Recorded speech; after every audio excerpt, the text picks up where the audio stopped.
कोण आळवा इथं माहित पडतंय. काही लोकांनी सांगितलं सगळे डायरेक्टर बीजेपीचे आहे, अमित शहाच्या संबंधित आहे. अमित शहा गृहमंत्री आहे इथपर्यंत ठीक आहे, पण त्याला गृहमंत्री करणारी अवलाद इथंच बसली आहे हे अमित शहानं विसरलं पाहिजे. आपल्या आमच्या मताच्या पेटीतूनच तुमची पैदास झालेली आहे ना. आम्ही जर मतदानाच्या पेटीत मत टाकले नसते तर कुठला खासदार आणि कोण आमदार. आखरी तुम्हाला असं वाटत असेल भाजपवाल्यांना का लोकशाहीचा कणा कणा तोडून आम्ही त्या हाती देतो, तो अभी हम भी जिंदा है, फिकर मत करना. हम आपके हाथ में देने वाले हैं. आम्ही काही असे आंडू पांडूची औलाद नाही आहे. त्या कंपनी वाल्याला सांगतोय आम्ही लढाले लावू नको. आम्ही जर लढाले निघालो ना साल्या तर चट्टी गिल्याशिवाय राहणार नाही. एवढ्या ताकदीने लढू. आम्ही छत्रपती शिवरायाचे भक्त आहोत, आम्ही बाबासाहेबांचे भक्त आहोत. आम्ही एकदा जर बाहेर आलो तर मग चूर चूर करू. जे फडणवीस म्हणे दुष्काळ पडल्यावर कर्जमाफी देऊ, हम रुक गए. फिर नागपुर के अंदर 200 किलोमीटर की रांग लगी थी. फिर फडणवीस को समझे कि नहीं हमसे भी ज्यादा बढ़कर किसान है. तुम्ही असं समजू नका का सत्ता म्हणजे सगळं काही आहे. जेव्हा आम लोक जेव्हा रस्त्यावर येतं ना तर ते औरंगजेबालाच तर त्यालाच तर उरून पुरलं, उखडून फेकला औरंगजेब. त्याच ताकदीनं आम्ही उखडून फेकल्याशिवाय राहणार नाही. या पद्धतीनं समोर यावं लागल. टाळ्या वाजून चालणार नाही, मदतीनं ताकदीनं यावं लागणार आहे. नाहीतर तू जाय मी सांभाळतो असं नाही आहे. 30 जूनच्या आत आम्ही कर्जमाफीचा शब्द घेतला आणि सरकार कामाला लागले, पण सरकार चालू वर्षातलं कर्ज माफ करत नाही म्हणतंय. अरे म्हटलं साले हो, तुम्ही पहिलेच दुष्काळ पडला तर कर्जमाफी करू. दुष्काळ तर याच वर्षात पडला ना. आमचे शेतीमालाले भाव तर याच वर्षात कमी भेटले ना. आणि म्हणून या सभेच्या माध्यमातून सरकारला सांगतोय, कर्जमाफी या वर्षी जर घेतली नाही तर महाराष्ट्रात रेल्वेचं चाक धावू देणार नाही. कुछ भी हो जाए. एक जरी रेल्वेचं चाक हल्लं ना, पण आम्ही सांगतोय आम्ही टेक्निक घेतलेला आहे. हे पोलीसवाले घुमत राहील पण यांना कुठं रेल्वे काय थांबली माहित पडणार नाही. मी सगळा अभ्यास केला. आज मी पूछलं एकही माणूस दिसणार नाही रस्त्यावर, पण रेल्वे थांबलेली असणार. हे भी गनिमी कावा करेगा. या पद्धतीने आम्ही समोर जाणार आहोत. म्हणून आम्ही सांगतोय का तुम्ही सगळ्यांनी जबरदस्त ताकदीनं, माझा मुद्दा आहे म्हणून नाही, हा माझ्या कामगाराचा मुद्दा आहे म्हणून, निवड कामगारच नाही तर अख्खं गाव रस्त्यावर उभं राहिलं पाहिजे. तर आणि तरच आम्ही पाहतोय नवीन, आम्ही पाहतोय दिशा ठरल्याशिवाय राहणार. आणि कामगाराचं पाहावं आणि आम्ही हात शेकून उभं राहावं, शेकत नाही जमणार. शेतकऱ्याचा प्रश्न असेल तर सगळ्या गावानं यावं. त्याचाच कामगाराच्या प्रश्नासाठी झाडून पळून जसं लग्नाले बोलावतो ना मामा काकी मावशी गिवशी, तसं आंदोलनाले प्रत्येक घरातल्या कुटुंबानं त्या मामा काका मावशीले बोलावा. लग्नात नाही आला तरी चालन, पण न्यायासाठी तुम्ही आले पाहिजे. हे नवीन रीत आम्ही सुरू केली पाहिजे. जशी पत्रिक लग्नाची छापतोय तशी आंदोलनाची पत्रिक छापा. आणि आम्ही सांगतोय एक ना भूतो ना भविष्य असं आंदोलन उभं करा अशी आपल्याकडून अपेक्षा करतोय. आपल्याला आवाहन सुद्धा करतोय मित्र. आणि कोणाच सोबत कुठेही आम्ही पाहतो बेमानी होणार नाही. कंपनीतल्या लोक ज्या मस्तीनं बोलत होते त्यांना आम्ही बरोबर चूप केलंच, परंतु कुठलीही मस्ती त्यांना वाटत असेल का बीजेपीचं सरकार आहे, पोलीस आमच्या सोबत आहे, तर मी सांगतोय कर्जमाफीच्या वेळेस न बोलणारं सरकार बच्चू आणि प्रहार आणि शेतकऱ्याच्या ताकदीनं बोलायला लावलं. हे पण विसरू नका, लक्षात ठेवा. आणि ते बोलायला लावलं. आणि आपल्या सर्वांकडून अपेक्षा करतो मित्र का अधिक बोलण्याचं कारण नाही. जय बेलखडे, तुम्ही सुद्धा नाही तर तुम्हीच कव्हरेज क्षेत्राच्या बाहेर जाऊ नका. तुम्हाला कव्हरेज मध्ये राहावं लागेल. ठाकरे असं ते निवेदन व्यवस्थित सगळा पाठपुरावा करावा लागेल. आणि एक व्यवस्थित प्लॅनिंग आपण करू का जिथं आम्ही सांगतोय का न भूतो ना भविष्य अशा प्रकारचा आंदोलन कसं करता येईल याचं आपण व्यवस्थित बांधणी करू. 15 ते 20 दिवसात आम्ही पुन्हा एकदा येतो. काही ठराविक कार्यकर्त्यांची आपण बैठक घेऊ आणि एक व्यवस्थित प्लॅनिंग करून आपण इथं या कंपनी मालकाच्या समोर जायचं आहे. आखरी संख्या आमची जास्त आहे लक्षात घ्या. मग संख्या जर आमची जास्त आहे तर कंपनीतले एकूण लोक आहे किती हो? 15 ते 20. 15 ते 20 लोकांसाठी या देशाचा नाही जगाचा इतिहास आहे लक्षात घ्या. या देशातल्या जगातल्या सगळ्या कंपन्या कामगारांच्या श्रमावर चालतं लक्षात घ्या. म्हणून अण्णाभाऊ साठेने सांगितलं होतं का पृथ्वी काही त्या शेषनागाच्या याच्यावर फण्यावर उभी नाही, ते कामगाराच्या मुठीवर उभी आहे. मोठ्या दणकावून सांगितलं होतं. मित्र, तुम्हाला शोषण करून जर कंपनी नफ्यात आणत असेल तर आम्ही विरोध केला पाहिजे. आमचं शोषण करून जर तुम्ही कंपनी नफ्यात आणत असाल तर ते आम्ही परवडणार, आम्ही खपून घेणार नाही. मी मगा गेलो ऑफिसमध्ये, एसी लागलाय, सगळ्या गोष्टी आहे, मस्त चांगलं ऑफिस आहे, काहीच कमी नाही. एसी असल्यावर 2 फॅन पण तिथं आहे. पण सगळे एसी मध्ये काम करणाऱ्यांचा पगार किती? आणि आम्ही सगळ्या त्या जिथं रिक्षा आहे, जिथं साधा फॅन पण नाही, तिथे घाम गाळून काम करणाऱ्या कामगाराला पगार किती? इतना फरक हो सकता है? तो साला 1 लाख रुपये घेणार आणि आमच्या आधी 16,000 देत असाल तर याद राखा, आम्ही सांगतोय ज्या ताकदीनं लढायचं त्या ताकदीनं लढण्याचं काम इथल्या सगळ्या कामगारांना करावं लागेल. पूर्ण ताकदीनं उतरावं लागेल. जेव्हा ही तफावत कमी झाल्याशिवाय राहणार नाही तेव्हा ही विषमता कमी होईल. असंच आहे, जसं कामगाराचं आहे ना तसंच शेतकऱ्याचं आहे. तूर पिकवायला 8 ते 8.5 महिने लागतं. 9 महिन्यात तूर हाती येतं आणि तुरीचे भाव भेटतंय 8-9 हजार रुपये क्विंटल. आणि ते दाल मिल मध्ये 1 क्विंटल तूर, डाळ मिल मध्ये 1 क्विंटल तूर 5 मिनिटात तयार होते. डाळ दुपटीनं खपते. आणि तेच डाळ जेव्हा ताज हॉटेल सारख्या मोठ्या हॉटेलमध्ये जातं ते एवढीशी 200 ग्रॅमची 100 ग्रॅमची दाल फ्राय 3,500 1500-2000 असे. 8 महिने तूर पिकवायला लागले, 8 महिने तुरीची डाळ व्हायला लागले 5 मिनिटं. नफा त्यांचा वाढला आणि घाट्यात आम्ही बसलो. आणि सगळे झंडे घेऊन दिले आम्हाला तुमच्या.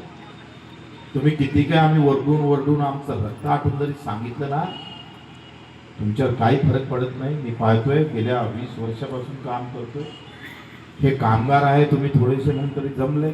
शेतकऱ्याची सभा घेतली असती ना भाऊ, जेवढं इकडलं ग्राउंड खाली आहे ना तेवढं इकडलं खाली राहिलं असतं. कारण त्याच्या डोक्यामध्ये टाकलेली जा झेंड्याचा रंग आहे ना ते निघूच शकत नाही हो. म्हणून मरतोय आम्ही. आमच्या मरणाचं कारण आहे आम्हीच आहोत, सरकार नाही आहे.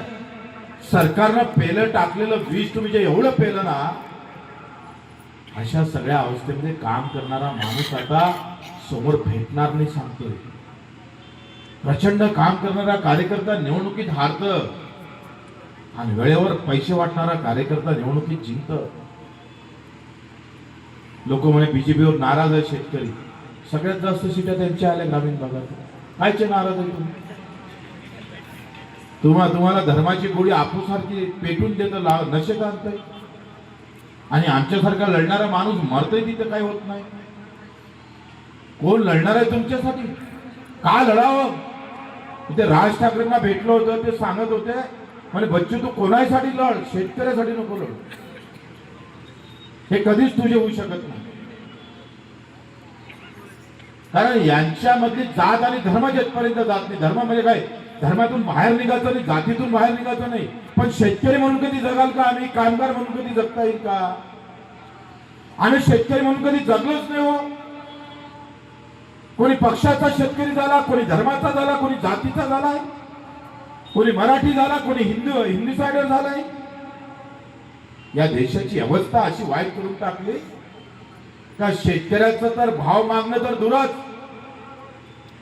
पण लढणारा शेतकरीच भेटणं कठीण झालेलं अशी अवस्था आहे. आम्ही त्या नागपूरमध्ये 3 दिवस 4 दिवस आंदोलन केलं. थोडा पाऊस आला पयाले 50-60 जण राहिले असतात. आणि तो पंजाबचा शेतकरी लढतोय आमच्यासाठी अजूनही. तिकडे सोयाबीन कमी होतं, कापूस कमी होता, आमच्याकडे कापूस सोयाबीन होतं. आणि हे जे डील झाली ना, हा जो करार झाला ना, या करारामध्ये आम्ही जास्त मरणार आहोत. आजच नाही लागली तुम्हाला या काय टेंब काय डायरेक्ट लावून द्यावं का तुमच्याजवळ खालून लगेच पेटतच नाही, रागच येत नाही. राजकारणी लोकांच्या भांडणात तुम्ही राग येतोय. पार्टीसाठी कार्यकर्ता पेटून उठत. पण मला बाप शेतकरी जेव्हा आत्महत्या करतोय तेव्हा तुम्हाला राग संताप येत नाही. याचं दुःख जास्त आहे मला, याचं जास्त दुःख. राग आला पाहिजे. बरं वाटलं आज संतोष सण त्याचे सगळे कार्यकर्ते असणार. ते कार्यकर्ते किमान लढायला तयार तर झाले. या लढणारा हाईच कुठे संपले हो? कुठे तुम्हाला आंदोलन दिसतंय? लढणं संपलं या देशातलं. तुम्हाला व्यवस्थित आम्ही पाहतो शंड करून ठेवण्याचं काम केलेलं आहे. आणि मला अभिमान आहे, आनंद आहे या गोष्टीचा. का इथले कामगार कोई नामर्द की औलाद नहीं, ये भी मर्द वाली औलाद है, इसीलिए लड़ रही है. लढता आलं पाहिजे. लढलं म्हणूनच स्वातंत्र्य भेटलं देशाला, हे विसरू नका. आणि मग काय होणार आंदोलनात तो नंतरचा भाग आहे. हो तो हमारी बाजू का होगा. पण आम्ही लढतो आहे हे सुद्धा अभिमानाची गोष्ट आहे, हे विसरू नका. आम्ही लढणारे आहोत हे तुम्ही दाखवून दिलेलं आहे. म्हणून आपल्या सर्वांचं मी आभार मानतो, सगळ्यांना धन्यवाद देतो. आणि आपल्या पाठीशी आपण स्वतःला कमजोर समजणं मार्ग आहे. 1 तास लागतो मला कुरळहून इकडे यायला, काही जास्त वेळ लागत नाही. कारण आपले पानन रस्ते बेकार आहे. पण जिथं व्यापाऱ्याच्या गाड्यात श्रीमंताच्या गाड्या जातं ना, ते सगळे रस्ते चांगले आहेत. तुमच्या पानन रस्त्यात बंडी जात नाही आणि गेली तर फसल्याशिवाय राहत नाही. सगळ्यात कमी बजेट. आणि जिथं व्यापारी आणि सगळे आम्ही पाहतो मालदार लोक जाते, ते रस्ते सगळे टाप व्यवस्थित आहे. या देशाची अवस्था अशी आहे. विषमतेचं प्रतीक आहे. विषमतेचं प्रतीक तुमच्या डोक्यात बरोबर पेरलेलं आहे. ते काढण्याचा आम्ही प्रयत्न करू. शेवटच्या क्षणापर्यंत लढू. आम्ही एकदा लढाई सुरू केल्यानंतर थांबत नाही. ही बेमानी आमच्या रक्तात नाही. आणि ज्या दिवशी बेमानी होईल त्या दिवशी बच्चू कडू जिवंत राहणार नाही, हे सुद्धा मुद्दा सांगतो. म्हणून आपल्या सर्वांचा आभार मानतो, सगळ्यांना धन्यवाद देतो. आपल्या सर्वांनी अतिशय व्यवस्थित कायदेशीर, नाही तर बेकायदेशीर मागण्या करू नका. कायदेशीरच मागण्या करा. नाही तर मग आहे आम्ही एकत्रित होऊन जाऊ दे बेकायदेशीर. पण हा कायद्यात काय आहे, आम्ही मागणी काय करतो याचा व्यवस्थित अभ्यास करा. नाही तर बऱ्याच कामगार संघटना डुबल्या, नको ते मागणी केली, कायद्यातच बसत नाही. कायदे तर आपल्या बाजूला नाही आहे. कायदे सगळे व्यापार उद्योगपतींच्या बाजूचे आहे. संख्या आपकी भारी है लेकिन कायदा उनके लिए भारी है. तर या देशातले सगळे कायदे हे फॅक्टरीच्या बाजूचे जास्त आहे. मी कामगार राज्यमंत्री तुम्ही सगळे वाचले. तुम्हाला डायरेक्ट काढण्याचा अधिकार त्या HR दिलेला आहे. चल उद्यापासून येऊ नको. शामराव पाटलाचा खटला होय, उद्यापासून येऊ नको. हे उद्यापासून येऊ नको ह्या कायद्याचा बदलण्यासाठी आम्ही प्रयत्न केला. पण आमच्या कॅबिनेट मध्ये लोक उद्योग आपला महाराष्ट्र सोडून जाईल तर मग काय करणार. अरे म्हटलं कम से कम त्याला नोटीस जाऊ दे. त्या कामगार अधिकाराची एक समिती तयार कर. ते कामगार युनियनचा एक माणूस त्याच्यात घे, एक अधिकारी घे, एक त्या कंपनीचे 2 माणसं घे. आणि मग त्याची खरंच चूक आहे का तर बघ, मग त्याला काढलं तर मग काय औद्योगिक न्यायालयात जा. ते न्यायालय तुम्हाला माहित आहे 4-4 वर्ष रिझल्टच लावत नाही. तिथून जिंकले का ते हायकोर्टात जातं, ते सेशन कोर्टात जातं. कोर्ट तुम्हाला माहित आहे कोर्टाचे काय हाल आहे, बेहाल आहे. म्हणजे कोर्ट आपल्या बाजूने राहीन का नाही राहीन भीतीच वाटतं असतात. म्हणजे सगळ्या व्यवस्थेवर बीजेपीनं सगळं भुरळ पाडलेलं आहे. त्या देशाने खोकलं करण्याचं काम करतो. सत्ता मस्ती आणि पैशाच्या ताकदीवर हा देशच गहाण ठेवण्याचं काम केलेलं आहे भारतीय जनता पक्षाने. सगळ्या यंत्रणा आम्ही पाहतोय बरखास्त करून टाकल्या, सगळ्या यंत्रणा हातात घेतल्या. त्याचं एक उदाहरण सांगतो आणि संपवतोय. ईडी मध्ये तुम्ही सांगा, सगळे विरोधी पार्टीतले अटक आहे, सगळ्या विरोधी पार्टीवर केस झाले आणि बीजेपीच्या एकाही नेत्यावर केस का नाही झाली? ते सारे हरिश्चंद्राची औलाद आहे का? एकही बीजेपी वाला भ्रष्टाचारी नाही या देशामध्ये. मग ईडी का गेली मी त्या भाजपच्या नेत्याच्याकडे? साधी गोष्ट, सगळ्या यंत्रणा ताब्यात घेतल्या. आमच्यासारख्या विरोध करणाऱ्याच्या मागे आम्ही सांगतो एवढे मागे लागतं प्रचंड, म्हणजे आम्ही उभंच राहू नये. बदनाम करण्यासाठी यांचं सोशल मीडिया एवढा स्ट्रॉंग आहे का लाखो करोडो रुपये आमच्यासाठी खर्च करतात विरोधात. बच्चूभाऊ बदनाम झाला पाहिजे. कारण आम्ही जर बदनाम झालो, नेतृत्वच बदनाम झालं तर आपोआप संघटन खाली होतं, आपोआप ते भंगून जातं. मग विरोधात काही संघटन राहिलंच नाही पाहिजे, याच्यासाठी सगळ्या यंत्रणा वापरल्या जातं. यामध्ये देवाभाऊ तर बिलकुल डॉन आहे वो इस बारे में. पण आम्ही थोडे घाबरवणार आहे. अरे तरी लाख तोफा काय असं नसू दे, लेकिन इमानदारी आणि सच्चाई आणि प्रामाणिकपणा आमच्या नसा नसात भरलाय. त्याच्यानं हमको भरा नाही सकते. तुम्ही आम्हाला हरू शकत नाही, कारण आम्ही थांबणारी औलाद नाही. जे काही मुद्द्याचं निवेदन आपण तयार केलं ते 7 दिवसात त्याचं लेखी उत्तर देतो त्यांनी सांगितलं. 7 दिवसात जर लेखी उत्तर आलं नाही आणि ते दिलेलं उत्तर कायद्यानुसार आणि कामगाराच्या सोयीचं जर नसलं तर आखरी ते प्रहार आहे, वार केल्याशिवाय राहणार नाही. मुद्दा म्हणून सांगतो, आम्हाला काही कंपनी सोबत वैर नाहीये, कारण त्या कंपनीच्या माध्यमातूनच आमच्या घराच्या चुली पेटत हे आम्हाला माहित आहे. कंपनी पूर्ण नष्ट व्हावी अशी आमचा विचार नाही. पण जे काय आमच्या कामगाराचं जर रक्त शोषण करत असाल तर मग आम्ही सांगतोय का आम्ही रक्त शोषण करू देणार नाही. ज्या पद्धतीनं समोर यायचं आहे त्या पद्धतीनं आर पारची लढाई लढल्याशिवाय आम्ही राहणार नाही, हे खास करून आपण सांगायला आलो. मित्र, कामगार जे काही असणार ते एकजुटीत राहणं फार महत्वाचं आहे. या देशामध्ये अधिक काम करणारा शेतकरी, शेतमजूर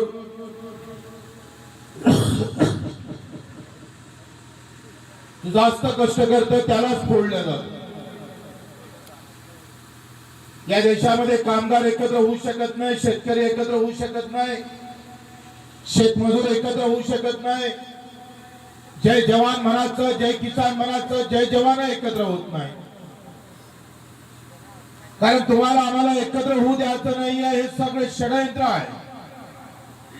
उद्या जर कामगार एका मुठीत जर झाला, हा कामगार जर एका मुठीनं उभा राहिला तर फायदा कंपनीपेक्षा कामगाराच्या हातात आल्याशिवाय राहणार नाही. पण तो एकत्र येत नाही, कारण तो जातीपाती धर्मात वाटलेला आहे, काही पक्षात अडचणीत अडलेला आहे. जर शेतकऱ्यानं शेती पेरणं बंद केली तर खाणं बंद होते, तसं कामगारांना जर हात जर चालवले नाही तर हा माईक सुद्धा निर्माण होऊ शकत नाही. तुम्ही ज्या चटईवर बसले ना, ते चटई सुद्धा कामगाराचा हात लागल्याशिवाय पूर्ण बनत नाही, एवढं ते महत्वाचं. तुम्ही इथं सगळ्या इकडे चक्रा डोळे फिरवा, इथे फोटो असेल, ते खुर्च्या असणार, आम्ही ज्याच्यावर बसलो असेल ते स्टेज असेल, कामगाराशिवाय काही होऊ शकत नाही. ज्या दिवशी कामगार थांबन त्या दिवशी देश स्थापनेची ताकद कामगाराच्या हातात आहे. मात्र त्याला एकत्र न होऊ देण्यासाठी जातीचे झेंडे तुमच्या हातात दिले. कोई भगवा लेकर आते हो, कोई निळा लेके आते हो, कोई हरा लेके आते हो. हिरव्या निळ्या भगव्याच्या लढाईमध्ये खरा काम नसणारा कामगार, खरा शेतकरी आम्ही पाहतोय मागे पडलेला आहे. ज्याच्या ताकदीवर, मेहनतीवर रक्त आटून जो कामगार आपल्या फॅक्टरीमध्ये काम करतं त्याला 15 ते 16 हजार रुपये पगार भेटतं. तो एसी मध्ये बसणाऱ्या मॅनेजरला 80,000 रुपये पगार भेटतो. केवढी तफावत आहे लक्षात घ्या. ज्याच्या पोटातलं पाणी हलत नाही, मोठ्या मुश्किलनं 4-5 पानं लिहत असल, त्याला या देशामध्ये 80 ते 90,000 रुपये पगार दिला जातो. काय सांगितलं जाते का स्किल आहे, त्याचं शिक्षण झालेलं आहे. अरे जेव्हा आम्ही सांगतो त्या लोहाचं लोखंडाचं आम्ही आम्ही त्याला फिरून आम्ही पाहतोय, त्याचा आकार देण्याचं काम करणं हे काही स्किल नाही आहे का? बारूद तयार करणं हे काही स्किल नाही आहे का? कलेक्टरला आम्ही 2.5 ते 3 लाख रुपये पगार देतो कारण तो शिक्षण झालेला आहे म्हणून देतोय. पण मला बाप शेतकरी 2 बैल घेऊन पेरणीच्या वेळेस जे तास एका रांगेत एका दिशेनं काढतं, एका लाईन मध्ये काढतं, हे स्किल असू शकत नाही का? हे पण स्किल आहे. पण कलेक्टरनं काम केलं ते स्किल मध्ये येतं. फॅक्टरीमध्ये काम करणारा जो आमचा MBA अधिकारी आहे तो स्किल मध्ये येतं. काम करणारा मात्र स्किल मध्ये येत नाही. हा सगळ्यात मोठा वादा आहे. याचं कारण काय ते लक्षात घेतलं पाहिजे. मी माळघोडची भाषा नाही करणार, पण हे का घडतं? देशात कामगाराची संख्या किती आहे? मी सांगतोय, फॅक्टरीमध्ये काम करणारा कामगार आणि शेतकरी जर एकत्र झाला ना, तर रस्त्यावर आम्ही सांगतोय सगळे रस्ते हिंदुस्थानातल्या आमच्या हातात राहील एवढी ताकद तुमची आमची आहे. पण मरणारे आम्हीच आहोत कारण आम्ही एकत्र येतो. मतदानामध्ये संख्या शेतकऱ्याची जास्त, कष्ट शेतकऱ्याची जास्त, उत्पादन शेतकऱ्याचं जास्त, पण मरणारा सुद्धा शेतकरी जास्त आहे. कारण आम्ही ते समजून घेतलं नाही. धर्मजातीच्या लढाईमध्ये आम्ही प्रचंड मागे टाकण्याचा प्रयत्न झालेला आहे. जपान सारखं राष्ट्र उभं राहतं आणि भारत मात्र कोसळून ठार होण्याच्या अवस्थेमध्ये येतं. आणि जपानमध्ये पहिले राष्ट्र महत्वाचा आहे, देश महत्वाचा आहे, देश प्रथम स्थानी आहे. आणि आमच्याकडे जात आणि धर्म प्रथम स्थानी. कारण ह्या सगळ्या राजकीय लोकांनी तुमच्या आमच्या डोक्यात टाकलेला धर्म, तुमच्या आमच्या डोक्यात टाकलेली जात, त्याचे झेंड्याचे रंग, मग कोणी पिवळा घेऊन बाहेर निघणार, कोणी हिरवा, कोणी भगवा, कोणी निळा घेऊन बाहेर निघणार. कोणाचा फोटो लावला नाही लावला तर राग येईल, एवढे फोटो लावा लागले. आधी काही राग लागतं, कारण या आत्मीयतेपेक्षा कोणी रागच भरलं नाही पाहिजे. अरे आमच्या जातीतल्या माणसाचा फोटो का नाही लावला? या भानगडीत अख्खा देश आम्ही पाहतोय चकनाचूर झालेला. मला अजूनही माहित आहे का, ज्या दिवशी तुमच्या आमच्या डोक्यामध्ये मुद्दा आणि राष्ट्र प्रथम राहील, तेव्हा आम्ही सांगतोय इथं कामगार आणि शेतकरी उपाशी मरू शकणार नाही एवढी ताकद त्या भावनेमध्ये लक्षात. आमच्या डोक्यात राहत जात आणि धर्म. निवडणुकीतल्या सगळ्या नेत्यांना कमी मेहनतीत मत पाहिजे असतं, आणि कमी मेहनतीमध्ये मत एक तर पैशानं भेटते, नाही तर जात सांगून भेटते, तर धर्म सांगून भेटते. साले नामर्दाची औलाद आहे, ते धर्म आणि जात आणि पैशानं मत घेत असणार. पण खरे मुद्दे अजूनही आम्ही सांगतोय का थांबलेले आहे? कोण गेला? इथले खासदार कुठे गेले? जे कामगारांचं शोषण करत असेल तर मग आमदार कुठे गेले? तुमचा आमदार तर मुख्यमंत्र्यांच्या हाताखालचा माणूस आहे. रोज त्याच्या चेहऱ्यावर चेहरा पडता असा आमदार तुम्हाला भाग्यानं भेटला. तो आमदार कोणत्या पिढ्यात लपला ते दाखवा तर खरी. काय तुटून पडत नाही? अरे त्याच्या मतदारसंघात जर कामगारांचं शोषण होत असेल तर मग आता मत मारायचे कोणाला? लाडक्या बहिणीच्या नावानं 1500 टाकून मत भेटू शकले असणार, पण स्मार्ट मीटरच्या माध्यमातून तुमचे पैसे महिन्याभरात किती लुबाडले याचं गणित लावानी लागत. तुमच्या घरात येणारं विद्युत बिल पहिलेपेक्षा जास्त येते का नाही येत? म्हणजे एकूण पैसे दिले आणि तिकडून मीटरच्या माध्यमातून हातात घेतले सरकारनं पैसे. सोयाबीन आम्ही आमचा सोयाबीन असेल, कापूस असेल, तूर असेल, त्या कुठल्या याला भाव भेटलेला नाही. आता अमेरिकेसोबत करार झाला, डील झाली आणि मोदीजीनं सांगितलं होतं, लाल किल्ल्याहून सांगितलं होतं, कमाई मेरे भारत के किसान के लिए दीवार बन के खड़ा रहूंगा. बरं वाटलं. आप 56 इंच की आज छाती काम में आने वाली है. पण त्या छातीचा कधी पिंजरा झाला पताच लागला नाही. अख्खा आम्ही पाहतो अमेरिकेतलं दुधाचे पदार्थ, दूधजन्य सगळे पदार्थ आमच्या भारतात येणार, 0% आयात करावं. 1,00,000 कोटीचं नुकसान होणार फक्त दूध उत्पादक शेतकऱ्याचं. सोयाबीन आणि सगळ्यात जास्त विदर्भात, महाराष्ट्रात आम्ही सगळे सोयाबीन उत्पादक आणि आम्ही कापूस उत्पादक शेतकरी सगळ्यात जास्त म्हणून होणार. 25,00,000 गाठी आम्ही पाहतो कापसाच्या आयात केली. 25,00,000 गाठी शून्य आयकरानं आम्ही आयात केली. कापसाचे भाव 12,000 राहिले असते, ते आता 7,000 विकावं. म्हणजे इकडे शेतकरी म्हणतो वेगळा आणि फॅक्टरीत कामगार म्हणतो वेगळा. न्याय आहे कोणासाठी सरकार? कामगारांना फॅक्टरीत मरावं, कंपनीत मरावं आणि शेतकऱ्यांना शेतीत मरावं. तुम्ही काय सालेवा आलू शिलाले पाठवलं का तुम्हाला? कंपनीची मगरुळी जी आहे त्यांना असं वाटत का भाई आम्ही पोलिसांना समोर करून काहीतरी लढे आम्ही जिंकू. आम्ही प्रेमानं कंपनीला सांगायला तयार आहोत, आम्हाला कंपनी डुबवायची नाही, कारण त्या कंपनीच्या माध्यमातून आमची चूल पेटतं. ती कंपनी आमच्यासाठी प्रथम स्थानीच आहे. जेवढं आम्ही गावावर प्रेम करतो ना, जेवढं आम्ही या देशावर प्रेम करतो ना, तेवढं कंपनीवर प्रेम करतो आम्ही. त्या कंपनीच्या माध्यमातून रक्त शोषणाचं काम करत असाल तर आम्ही रक्तदान करणारे तर आहोत. आम्ही रक्त सांडवायची इच्छा नाही आहे. रक्तदान करणारी मंडळी आम्ही आहोत. पण रक्तदान करून सुद्धा तुमच्या डोक्यात जर झालं नाही तर मग आमचा थेंब सांडवल्याशिवाय आम्ही राहणार नाही. हा इशारा आम्ही कंपनीवाल्यांना देतो. कंपनीसाठी जर तुम्ही सांगितलं का आमची कंपनी घाट्यात आहे, 1 तास काम महिन्यातून जास्त करा, 2 तास करा, करू आम्ही. तुम्ही काटा मारत असाल तर तुमचा काटा काढल्याशिवाय राहणार नहीं. ईमानदारी का जवाब ईमानदारी से हो सकता है.